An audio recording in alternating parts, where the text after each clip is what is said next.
ni ibintu ndashaka no kujya mu bantu n'ibiki byose, ariko nyine nza kugira igihe n'ubundi ndavuga ati why not, ubundi ibintu binshi intege.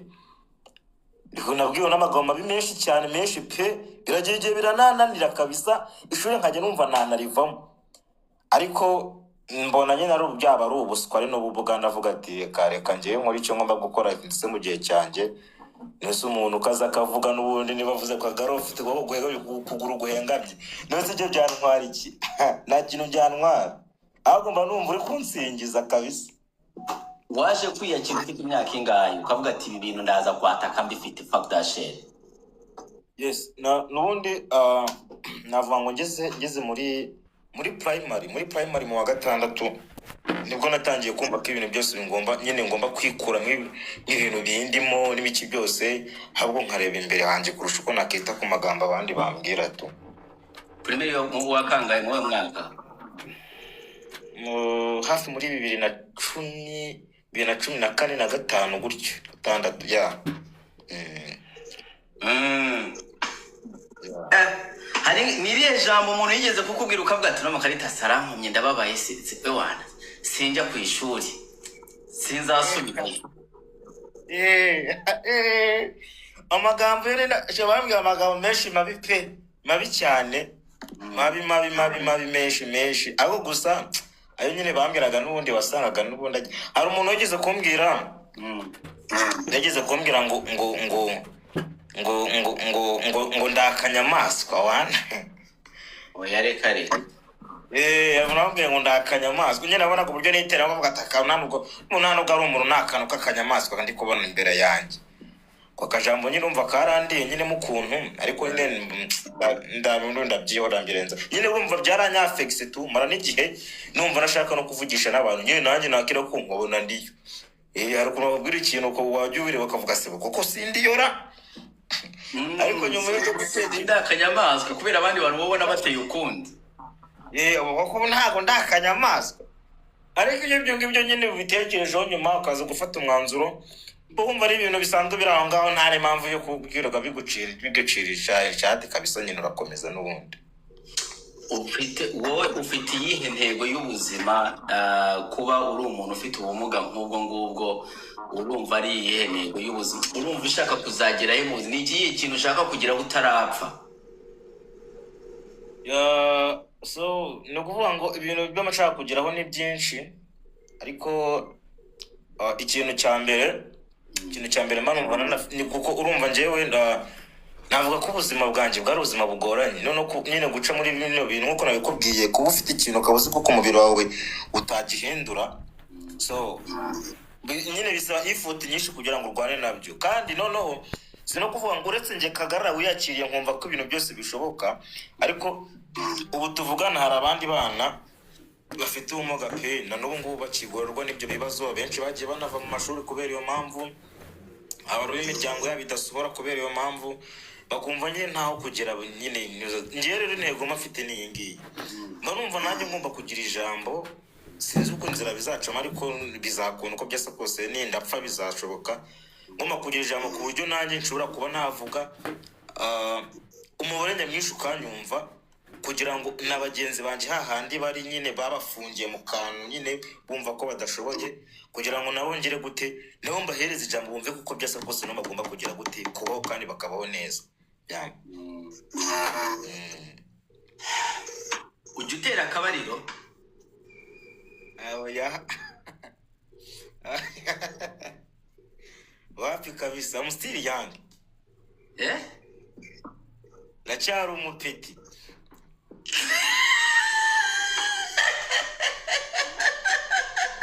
Nsubiriramo mu Cyongereza. I'm still young.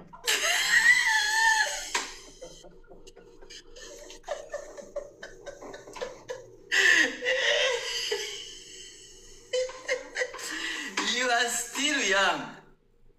Yeah. Reka.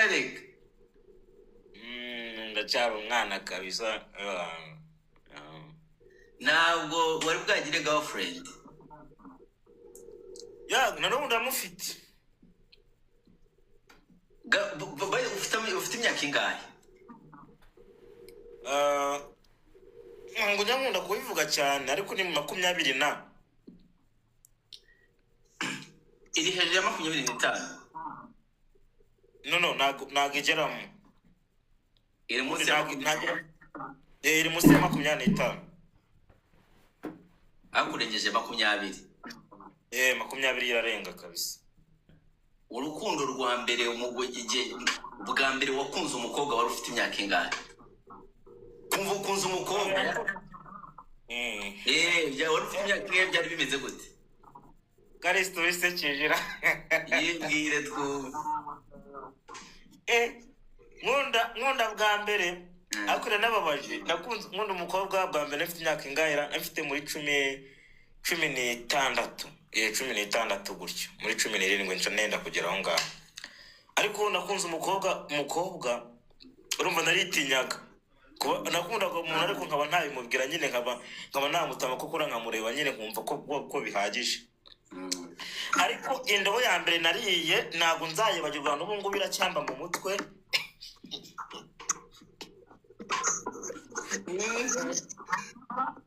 nakubiswe indobo y'ikinyejana y'ikinyagihumbi. bumva barayungubise indobo yatumye mara nk'indi myaka nk'itatu nongera gutekereza ikintu bisa umukobwa. narigendeye ndikoci bumva nakunze umwana ndamutinya ndetse nayimubwira.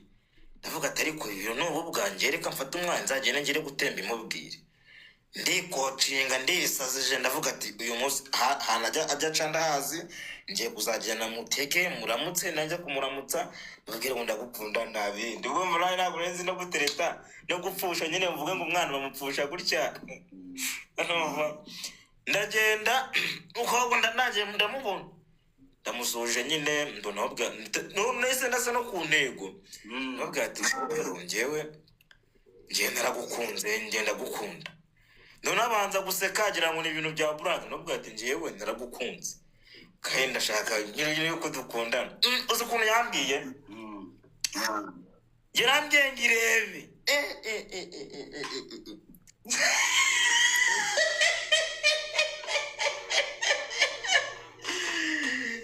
yakubwiye gute? yarambwiye ngo irebe. uzi umuntu yakubwiye ngo irebe nibwo uriyibuka neza pe.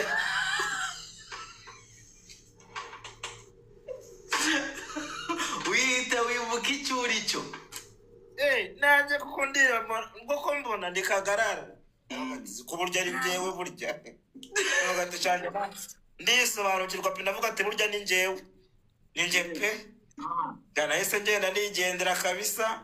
ariko kuva icyo gihe iyo ndobo bayinkubise imyaka ingahe yari ishize kabisa. ubwo wari ufite imyaka 16. 16. waje noneho uwo waterese akemera wari ufite imyaka ingahe? uwo waterese akemera nifite imyaka 20. aha we byagenze gute?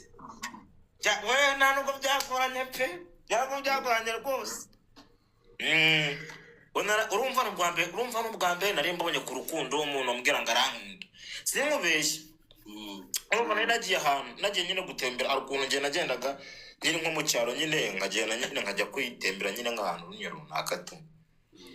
noneho cyana kirampofoka ashaka nyine ubujya agira gutyo gihe. urumva nagiraga telefone ya gatusha. noneho njya kumva arampamagaye kuri telefone ariko nari muzi. arambwira ati bimeze bite? ni sawa gutya na gutya. turaganira umunsi wa mbere, wa kabiri, wa gatatu. noneho umunsi wa kane ugeze ngiye kumva ni nawe wabinyibwe niwe wambwiye ko ankunda. noneho nzi ukuntu byose mu gitondo nsanga akamesaje. uretse gatoya deja wari wararangije kuba umusitari ariko? oya ni naratangira nyine kwinjira muri ibyo bintu bya social media. umukobwa arakubona aravuga ati ndagukunda, arakwibwira. umukobwa abona ndi ikibasumba. reka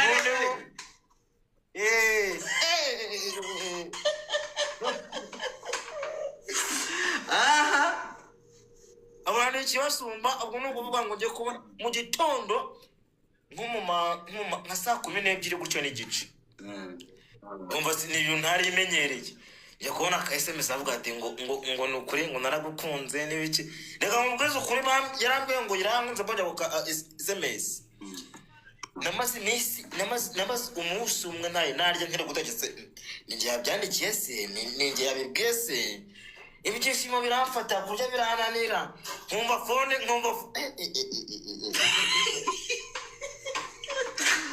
reka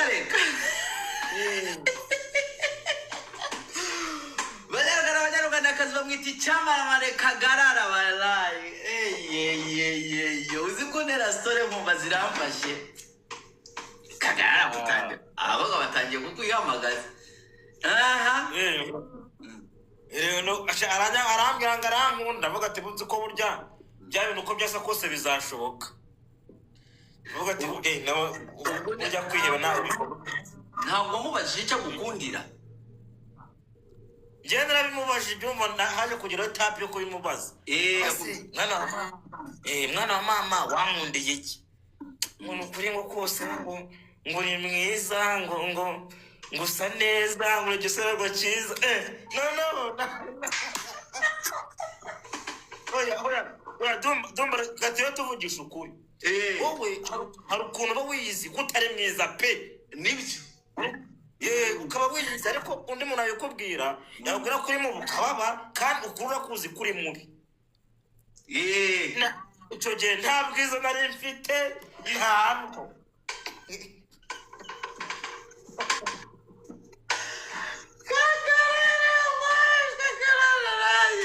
warireba ukavuga ati wapindi zero wallahi. None aho yagiye tuvugisha ukuri, narebaga nkabona nta bwiza bwanjye, ariko nakumva ukuntu bari kumbwira ngo ndi mwiza, nkavuga ati aho ibi bintu uko mumva bikaze. Aho se umuntu ukubwira ngo uri mwiza utibwo bwiza utabwibonaho.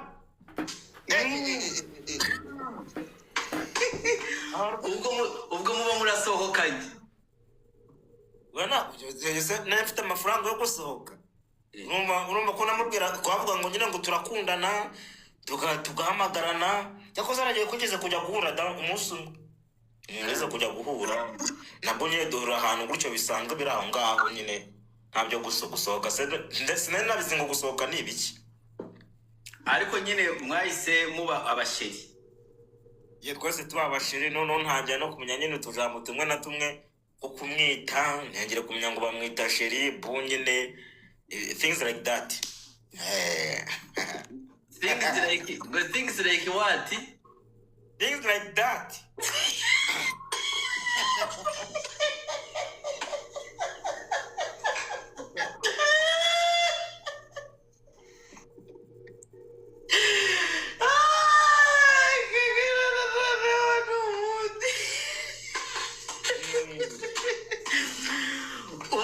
ubwo mwahise mutangira gukora iki? Ubwo abaye sheri ni ibihe bikorwa mwatangiye gukorana?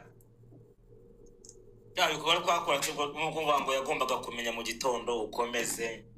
Urumva ibintu ntaremenye urumva byanje no kuntonda nyine. Urumva sinamenyere umuntu mpamaga mu gitondo ambwira ngo umeze ute, how are doing, just feel good, nyine ibintu ngibyo atangiye no kugira gute kujya bimbaza nyine tu. Nanjye nyine nkumva ndi umuntu wa danje da, ibintu nk'ibyo mbega. Abanyarwandakazi murabibona ko ndi kumwe n'icyamamare Kagarara, ariko hagati aho ngaho ntabwo murimo muratapinga screen iyo mibare mu gihe marezeho 22 bya likes, ntabwo byoroshye. Mutapinga screen, impamvu n'imibare itari birazamuka nuko mwese muri hano murimo murenjoyinga mwenyine. Mutapinga screen, iyo tapinze screen iyi live bahita bayereka abandi bantu barimo baracaho batanadukurikira cyangwa badukurikira barimo barerekana izindi live. Nicyo gutapinga screen bifashije.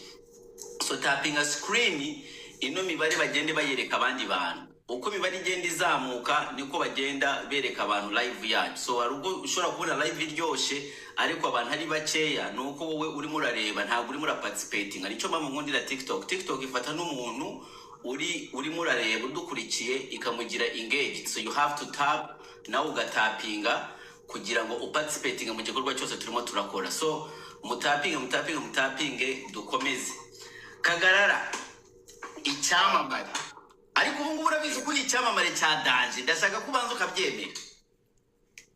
So njyewe rero businzi ukuntu nyine mba numva ndi kumbona ibintu tu kuko nyine ntabwo ubwo bwamamare bwanjye mba numva ari ubuhe tu nyine mba ntabwo gusa nibereye gutyo wenda abandi bashobora kuba babizi ariko njyewe arono Kagarara yeah Kagara nyuma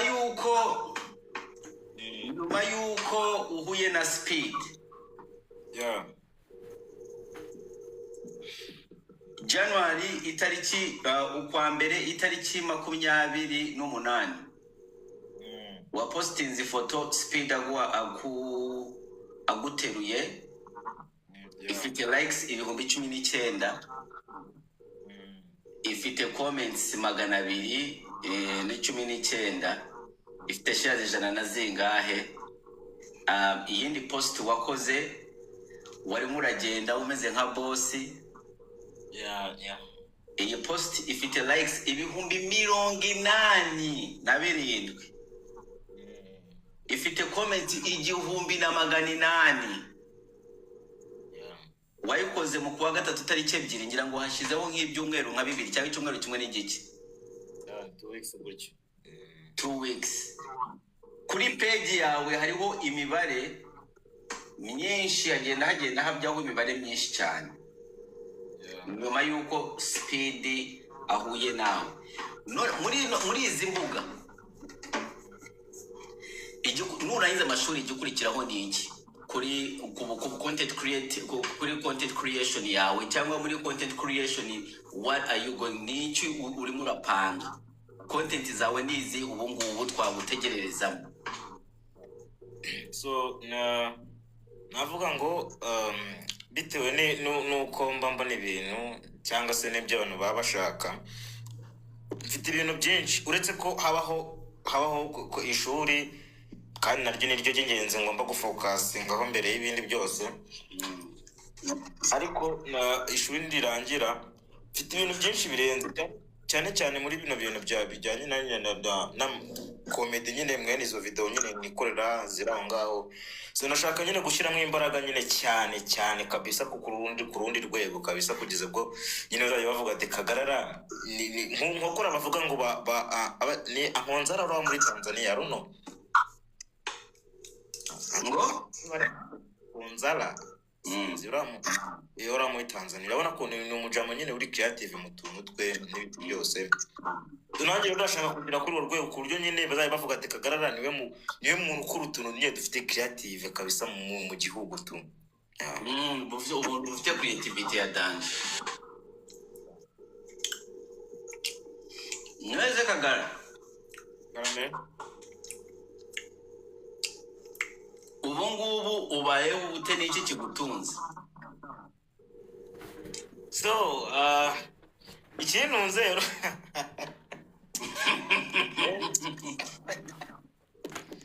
now is not easy ntabwo biba byoroshye ariko Imana ibigenda bikora kuko urumva ngiye ukuntu mbayeho. Urugero urabona nk'uko nyine hari ukuntu mba niba hari ukuntu akenshi nko muri weekend nkunze nko kwibonera nk'ibiraka wenda nk'i Kigali wenda n'urugero wenda hari umuntu ushaka wenda kugira gute kuba nyine ya ashaka umukinnyi nyine ushobora kuba mukina nko muri movie yiwe cyangwa se ashaka wenda ikiganiro runaka ariko nabwo kiganiro mbona nyine kiri fresh. Igihe akenshi hari igihe nigendera nk'i Kigali nko muri weekend niyo mbona umwanya nkagenda nkakubita nyine nkayo make nkahita nkahita nigura ibunga yanjye nkahita nshyira muri ghetto ewan nkanyenjoye ngaho gake kabisa. Nuko nyine tu niyo ghetto yawe niwo uyishura. Nawe ugira ibibazo nk'ibyacu iyo amafaranga arenzeho landlord abashobora kugusohora cyane yaguhereza se ntabwo yaguhereza mane ntabwo yaguhereza reka ntabwo yakugirira imbabazi. Imbabazi z'ikigo ngubwo inzu rega barayubatse nayo imuvunnye niyo mpamvu nta mbabazi agomba umaze kugira ibibazo bya renti. Duteremo agasitore k'ibibazo bya renti wagize gake turebe. Ibibazo kari byinshi oya reka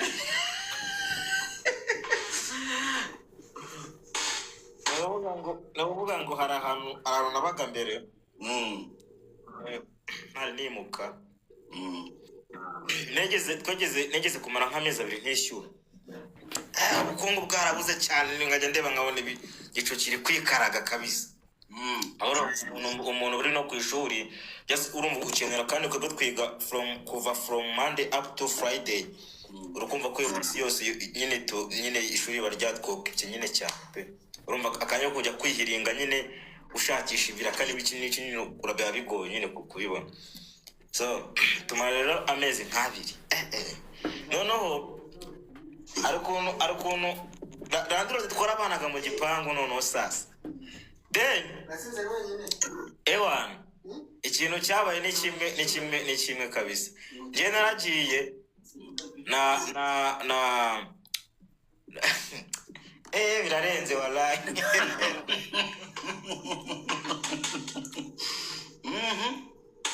Irarenze.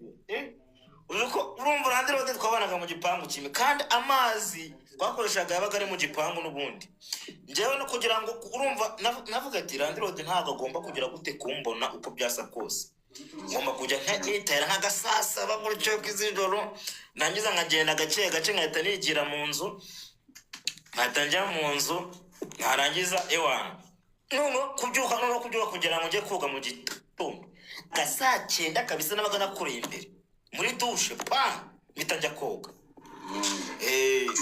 Landlord yabyukaga nagize gute nagiye kare kabisa agasigara yibasase uyu muhungu arajya muri ino nzu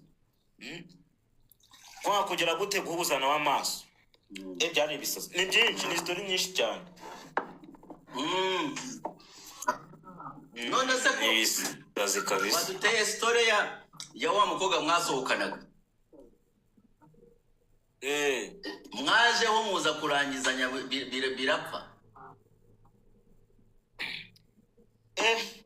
Urumva byaje kurangira hari ukuntu nyine umuntu agera handi nyine ugavuga ati ariko nanone buriya ndabona ibintu bitari kuvamo reka shifting kabisa nje kurebera ahandi hantu. Ninde wabirangije? Ni njye byaturutseho noneho mana yanjye ni njye kabisa. Gute? Urumva rega nyine ni ibintu byumvikana. Urumva nabonye zitari guhuza ibitekerezo tu. Turi guhuza ibitekerezo. Rero njye hano ukuntu nk'umukobwa kenshi nyine kera nari umuntu uri aho ngaho kuba none nakumva ukuntu umuntu ari kumbwira ngo arankunda nisonzeye mani mwumva nyine arimo aranzanaho renge kabisa z'ubugoryi. Ndagukunda nshonje. Umvize ntabwo ndikoze shaka navuga atari ibintu reka mbe mbyihoreye gakeya mbe shiftinze kabisa. Ubu ngubu impamvu ngo bagenda ndashaka kumenya ubu ngubu ufite girlfriend? Yewe ngubu ndamufite pe. Oya. Ndamufite ubu ngubu kabisa. Mwiza cyane.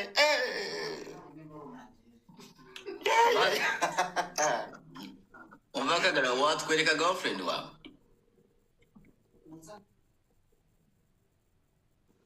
Nyine ntabwo byashoboka kabisa ntabwo byashoboka. Ntabwo ndiceka ko atari ngombwa pe. Ntabwo wamutwereka? Arihe ubu ngubu? hari no gutyo biri aho ngaho nyine tuba twikaraga ino mihanda ariko ntabwo nyine ari kuri ino mihanda ya social media wacu. Watubwiye ko ibintu by'imibonano utajya ubikora basi mujya musomana? Njye nawe se? We na shiri wawe yego? Ntabwo ndasomana nabo. Ndabitinya pe. Utinya gusomana na girlfriend wawe?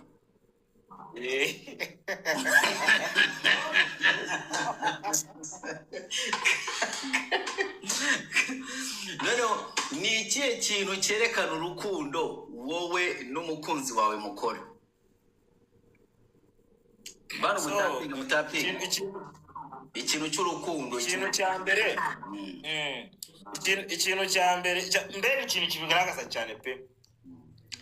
wenda sinzi niba wenda ibyo ngibyo byo gusomana ari byo wenda bigaragaza nizi nyine urukundo rwa nyarwo arono ariko ikintu nyine kigaragaza nyine ko dukundana simbizi ariko njye nuko umuntu uko mbyumva mbo arankaringa byahatari anyitaho naho nagize nk'ikibazo niwe umuntu ngeraho bwa mbere niwe umuntu mbwira ngo nyine yumva nagize ibibazo pe niwe umuntu ushobora kunganiriza akambwira ati babe I love you none umva bambwira babe akantu ka babe urumva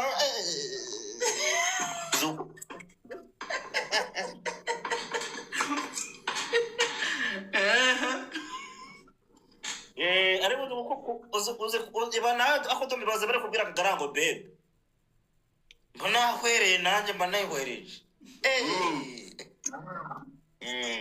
urumva nyine ibintu nk'ibyo ngibyo anyitaho pe anyitaho nkabibona cyane cyane kabisa uri imanzi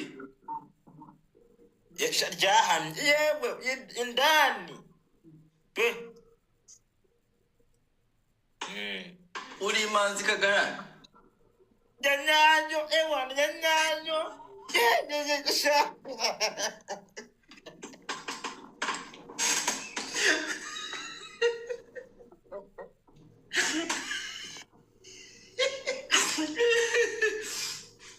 Kagarara karame ntabwo wari bwarangize mu buzima bwawe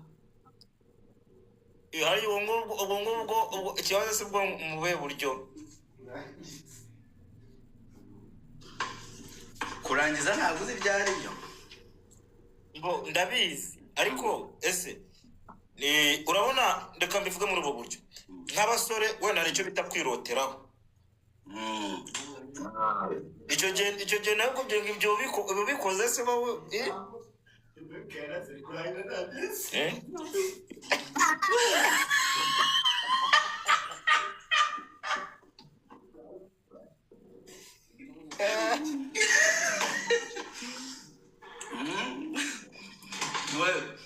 ni ukuvuga ko umaze kwiroteraho oya nyine njye narumva ntabwo uri kunsobanurira nyine uburyo bwo kurangiza ari ubuhe ntabwo ndi kubyumva uwiroteyeho aba yarangije simbizi nyine nari ngize ngo ni nkabyo tu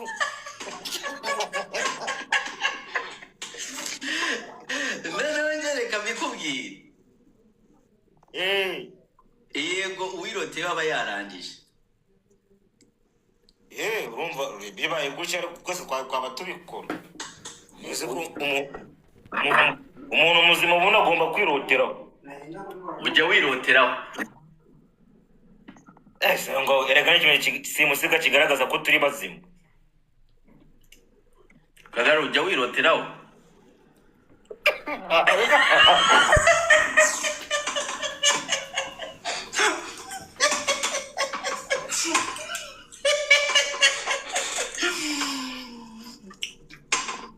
bamwita icyamamare Kagarara abanyarwandakazi yo ujya wiroteraho yo biraba kuko ndi muzima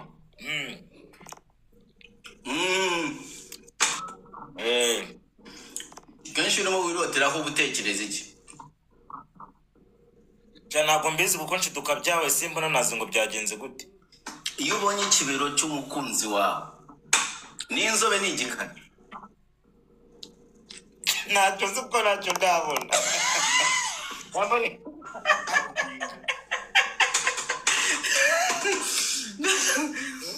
nashaka kumenya ikibero cy'umukunzi wawe ntabwo turabona urumva ibyo ngibyo urumva ntabwo urumva ngiye kukubwira ngo narabibonye byaba bigiye guhita bishimangira yanjye ngo wambajije ngo se nguriye imanzi mu by'ukuri icyo nta kiragaragara kuko ni umwana wambara akikwiza umwana muzima cyane ntabwo ndakibona ni ahantu ujya umureba ukumva nyine ibintu bitangiye umubiri utangiye guta kontorori ntaho kabisa none se Kagarara ko nzi ko uri umukimeri ukora jimu sana no ya gym ndayikora cyane. Gym ni ibiki ukora cyane muri gym? Ni iki ukunze gukora cyane muri gym?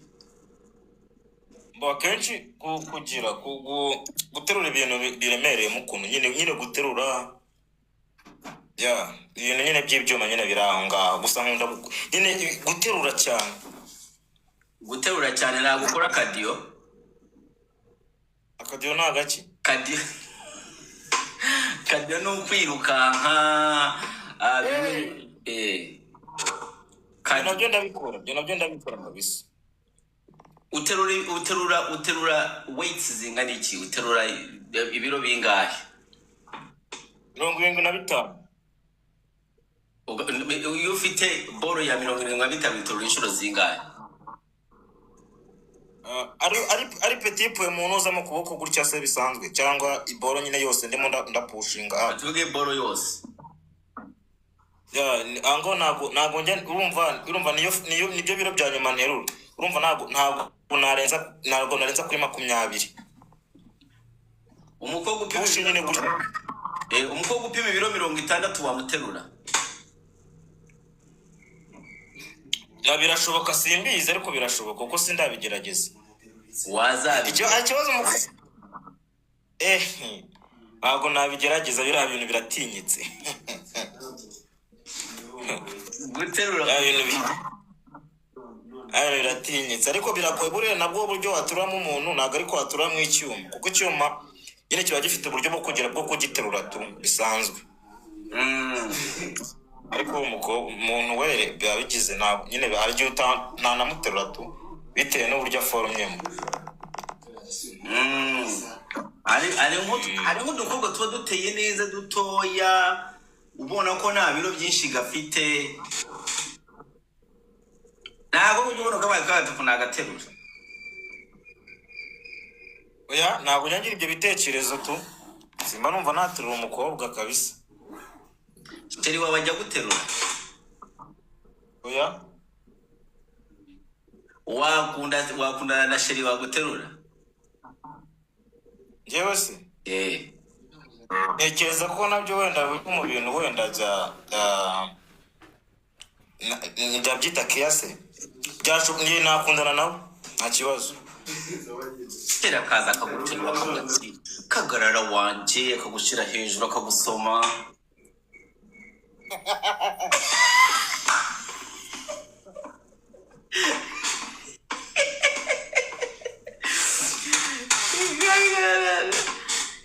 Ntabwo biryoshye se?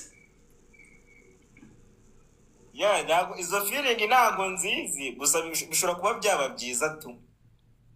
Ariko ntabwo biri bwakubeho. Ntabwo byari byambaho kabisa wake. Upfana iki na Rutambi? Rutambi ninde kuri wowe? So Rutambi navuga ko ari mu bantu bagize babashije gutuma menyekana mu gihugu kuko ari mu bantu bambere ushobora kuba naraciyeho abantu bamwe na bamwe bagahita bamenya. So uvuga ngo Rutambi rero ni umuntu wo gushimira kuko iriya video ari maranjugunya gutya n'ibiki byose kimara kujya hanze nibwo abantu batangiye kugera gute kumenya akagarara. So Rutambi rero ari mu bantu batumye nyine ninjira muri ino industry fresh kabisa. Much respect kuri we umuntu wa danje. Mujya mubonana se? Ya iyo kanya gahari turabonana iyo ntari ku ishuri. Ni umujama wawe? Ya ni umuji wa fresh tu naribe kabisa. Kuvuga nk'umuntu muba mufitanye amakimbirane hari ukuntu umuji abajya bajya bashimira umuji agashimira uwundi ariko kumva nkaho ukuntu arimo aramushimira bameze nkaho bashwana. Oya urumva nabanje kuvuga ngo ndamwubaha cyane kuko no si bwo ngubwo nta mpamvu yo kudashimira umuntu niba yaramfashije already nkabasha kuba ahangaha ari ukubera nyine nawe yabigizemo uruhare. Nta kintu napfa nawe kabisa na kimwe, ahubwo ni uko nyine umwanya uba ubura gukorana nawe kubera impamvu z'ishuri nanjye zitaba zinyoroheye. Ariko ntekereza ko nta bindi bintu biri mwaho ngaho kuko erega nuko abaji dushimirana nose ubu njye gupfukama hasi mvuge ngo nsare oya. Nuko amaji ashimirana ngo uba wabirangije kabisa. umukubise shara tugahita wikomereza. Ya danje nta bintu byo gutinda nyine nta mpamvu. Ariko boro zawe na Rutambi, ibiboro mwakoraga na Rutambi twarabikundaga. Rero kandi content urabizi ko mba nzi content zitwiga. Ziriya boro zaratwikaga cyane. Rero birabareba. Anyways, so amashuri uri hafi kuyarangiza, nurangiza amashuri urumva se gahunda ikurikiraho ni iyihe? Ejo nari ndimo ndavugana n'umuntu arimo arambwira ko abantu bashobora kuba aba streamer beza mu Rwanda. Njyewe abo nibaza ko bashobora kuba streamer beza mu Rwanda waza kuri nimero ya mbere. Aba streamer bari international, impamvu nuko ufite ikintu bitewe no sinza kubwita ubumuga kubera ubumuga ngiye narakumenyereye umeze nk'umuntu usanzwe nkuko inge yungana. Iyo numva nari na nk'ubu sinshobora kuvugana na niyo boss ngo mufate nk'umuntu ufite ubumuga, ngiye mba numva mvugana n'umuntu usanzwe tu. So ariko ndibaza ko iyo yaba ari ukuntu waremwe yaba ari avantage yo kuba wakurura amaso y'abantu, noneho ukaba ushobora gukora content ziri mu Cyongereza kubera numvishe Icyongereza ugishobora. Ibyo bintu bishobora gukurura abantu n'abanyarwanda bagushyigikira, kuba abanyarwanda bakunda gushyigikira ibintu bimeze nkaho biri bizarre. So rero njyewe mbaye ndi nk'umuntu washaka umustreamer mu Rwanda, nta handi najya kuri wowe, kandi wowe twakudefendinga byakumvikana cyane tugiye tugarura ibiboro byawe uri kumwe na Speed. Kaya kaboro ka uri kumwe na Speed ka buri muntu n'abanyamerika bagakunda, buri muntu wese kamutangaza, buri muntu wese arakareba agahita yumva nyine pays attention. So yeah, I don't know, like you can think about being a streamer cause ni ibintu byagukundira, ariko wowe bijyanye n'ibyo uri muri gahunda ufite niyi. Njyewe ntabwo njye ngira intege imwe. Nk'icyo kintu uvuze negeze kugitekerezaho cyane pe, ahubwo nyine ni kwa kuntu utekereza ku kintu nyine ukabura umuntu nyine wagira nyine wagupushinga nyine kugira ngo ibyo bintu nyine bigerweho. Icyo kintu nagitekerejeho cyane, ariko mbura nyine izindi effort zishobora kuba zagira gute zampushinga zikamfasha. So rero nk'ubu navuga nko ku by'ishuri, njye ndi mu IT, ni gukora ibaro by'ama software engineering development gutyo muri website n'ibiki. So mba numva bibaye byiza na coding nayo najyamo nka developer ama software n'ibiki byose, ariko nyine mba numva mfite ibintu byinshi cyane kabisa byo kwachivinga, uko nyine mba numva urugendo rwanjye ngomba nyine iki kizansaba cyose, kuko njye mba numva ko mu gihe ngifite umwuka wo kubaho mba numva nta mpamvu yo gucika intege. So mu gahunda no guhatana paka ku mwuka wa nyuma nyine ntabwo nabona uko mbikubwira, gusa urugendo rwo rurakomeje kandi ndakeka yuko nzabikora nindapfa, kuko njye nizera no gupfa nabyo ndabyizera. Ntabwo ndabyizera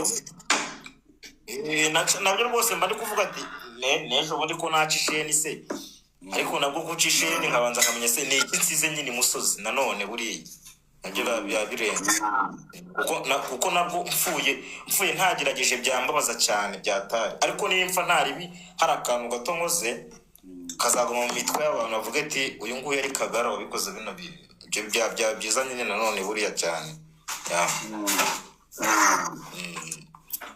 Kagara rero nkuguyeho ntunguye Mm, naho ndashaka kugusezerera. nta kibazo kabisa. Before that ndashaka umbwire ibintu bibiri. Yeah. Dumba umubona ute, ikindi ni icyo ushaka kubwira abanyarwanda. Impamvu ngubajije ati Dumba umubona ute nuko nubwo bwa mbere mvugana nawe, twari bwavugane n'ahantu na hamwe. Yeah, nibwo bwa mbere pe. Nibwo bwa mbere. Abandi bantu benshi tuba twavuganye kuri telefoni, ariko tuvuganiye hano bwa mbere, ariko ndabona umeze nk'umuntu deja wari unyishimiye tu. Yeah. Njyewe buriya njye namwe mwemera tu seriously kuko buriya na live zawe kenshi njye mba nziriho nubwo se ntabukunda kuvuga ariko muramba ndi kuzireba kuko nyine akenshi buriya njye nubaha abantu pe, nubaha abantu bijya birenze, nubaha abantu nyine mba respect nyine umuntu respect none uko nubaha abantu nakumbatini bwaragiye nazaga nko muri live yawe abase Dumba yanzamura nyine nkanitinya nyine kuba nakandika tu kuko hari igihe uvuga nyine nandika muri comment ashobora kutanzamura n'ubundi ugasanga ntaga bibaye nyine tu, ariko nkavuga ati Dumba n'umuntu njyewe nkunda uburyo supporting abantu supporting abantu none akaje ngo gutyo tuba tuganira kuko wumva bana turimo turagana nk'abantu baziranye kandi n'ubwa mbere duhuye. Icyo kintu rero ni ikintu kigaragaza ko man uri umuntu wadanje kabisa, uri umuntu nje namwe nje mukurikirana pe, nyine nje nimara kugira muri no industry namwe mukurikirana buriya cyane mukurikirana umunsi ku wundi. Njewe ndakubaha pe cyane nubwo sare tuvuganye ariko ndakubaha much respect. Icyo nshaka kubwira abantu rero ni iki ngiki, abantu bandebe bankunde, abashaka kuba bazanshyigikira nabo mu rugendo rwanjye mfite rutoroshye. Njyewe ndashaka kuzakora ibintu birenze bya danje, ariko nabo gukora ibintu biriya birenze nabwo bisaba nyine abandi bantu tu, ntabwo buriya nta kenshi ntabwo nabyisoboje. Reka mbivuge muri buno buryo, tuba dukeneye n'izindi mbaraga z'abandi bantu kugira ngo nabagire gute baze nyine bidufashemo nyine badupushinge. So dukeneye abantu rero kugira ngo tugire gute dufate ibintu byacu tubikure ku rwego rumwe tunabishyira ahandi hantu. Icyo nabwira abantu bo mbega bitege byinshi kuko nimbona umwanya nkabona umwanya shaye wana nzabata mu kibarengi kabisa. Kagara Garame ndakubwira ko bishimishije kuba unkunda. Icyamamare Kagarara, abanyarwandakazi, icyamamare Kagarara kiranyemera sana. ubundi hari abantu bashaka ko banyemera. Buriya Bruce Melody na The Ben bareka kunyemera ukanyemera. Asake Bruce Melody na The Ben bareka kunyemera.